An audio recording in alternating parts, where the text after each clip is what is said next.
Hey guys, and welcome back to another YouTube video. In this video we're going through the Fremantle versus West Coast derby, 58 or something like that, in which Fremantle got over the line 110-75. It was a little bit of a shock early. West Coast got out to an absolute flyer, but I think just the class of Fremantle caught up and they ended up running over the top of West Coast, and it was a really good derby in the end. As it did involve quite a few fights. I think there were a lot of fines actually given out for it. I don't know how many were, but yeah, it was a really good game in general. But anyway, let's get into the recap. So as you see here, Brayshaw 115, 29, 27, 28, 31. I thought he was pretty good throughout the day. 7 tackles as well was always going to be huge, and yeah, just 36 touches got him to that 115, and that's what got him the highest score of the game.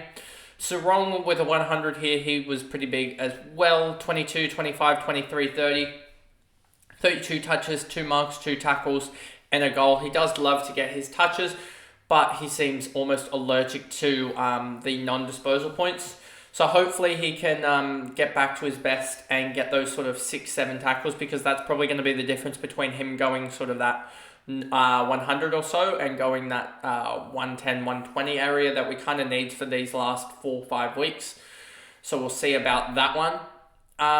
Hayden Young, 91. This was probably the biggest ton evasion that I've ever seen. He literally had a 0 point last quarter. He had as a inside mid, he had a 0 point last quarter. The biggest ton evasion I've seen. He was on, down to 88, 90, 94, then taken away back to 90, then to 87, and then back to 91.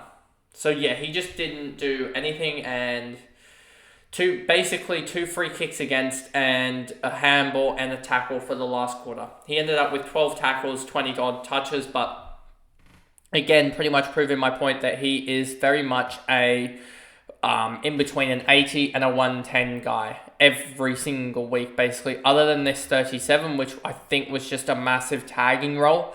Other than that, he's gone within that bounds in all but 3 games of the year. So he has like an 80% hit rate pretty much on that between 80 and 110 area. And I know that that is a large spread, but you'll see, like, let's look at Brayshaw between 80 and 110. 1, 2, 3, 4, 5, 6, 7. He has 7 games already that are outside of that, out of 19. So he's around that 60 percentile.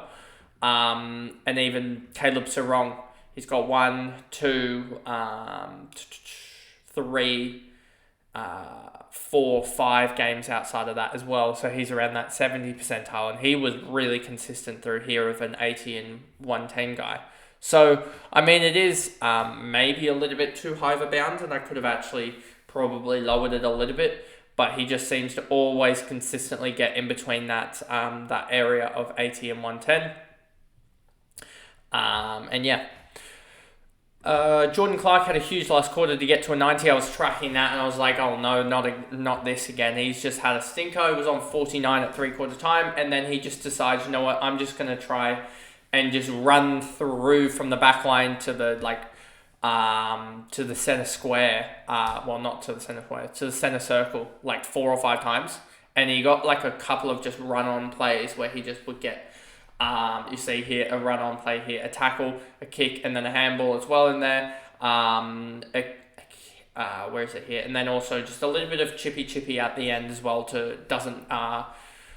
Always helps, I should say. Darcy, 88. I thought he'd go down with concussion, which would have helped out the likes of Luke Jackson. I just cannot wait to get rid of Luke Jackson, as this forward role has really sucked. It'll be interesting for the Swans with regards to their forwards next year, because you've got probably Parker, you got probably Mills with the way it's tracking.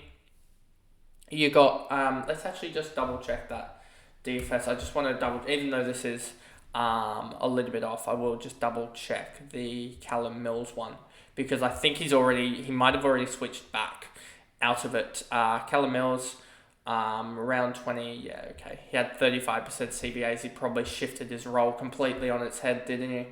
Um, I don't know, to be honest. So that'll be interesting, that one, watching Callum Mills there. But anyway, back to this game. But yeah, this forward line is just an absolute mess. If Darcy goes down, Luke Jackson becomes like a F1, F2 area. I'm sorry, F3 area probably, I would say. Wait, no, F4, because you do have the big three of Heaney. You have Heaney, Flanders, and Zorko that are going to be your F1 to 3. So he's probably a F4 around that 95 to 100 range.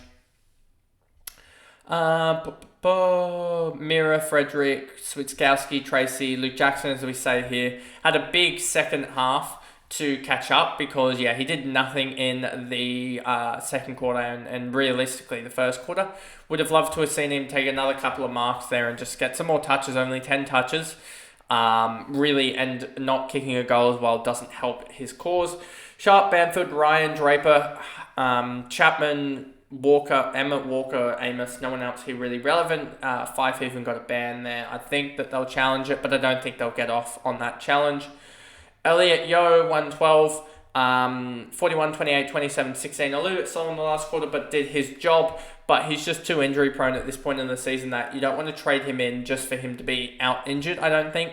So, yeah, as you can see here, I forgot what this DMP was for, but you had DMPs here for injuries as well as I think this 62 was affected. Cole, 109, I just don't think he's going to be fancy relevant. He did score a big one, but I don't think he'll be able to sustain it for the rest of the year, and I just don't think his role necessarily implies that. I think he just had a big game. Kelly, 101, 30, 29, 18, 24, just your usual Kelly game. 32 touches, 6 tackles and a goal.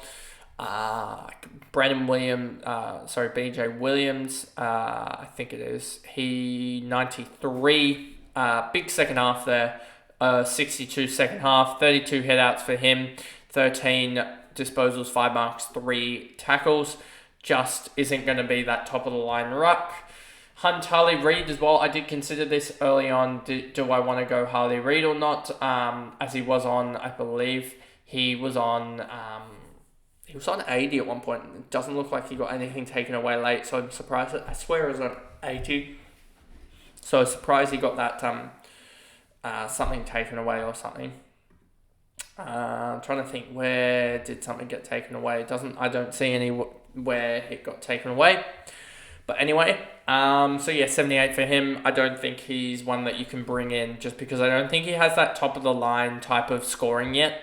I think he's going to be that impact player, very similar to Chad Warner and other guys like that, where they do score those 70s and stuff like that, 80s, 90s, but they never really get up there in scoring the big ones. He hasn't even scored a ton yet. His highest score for everything that happened with Harley Reid was an 82.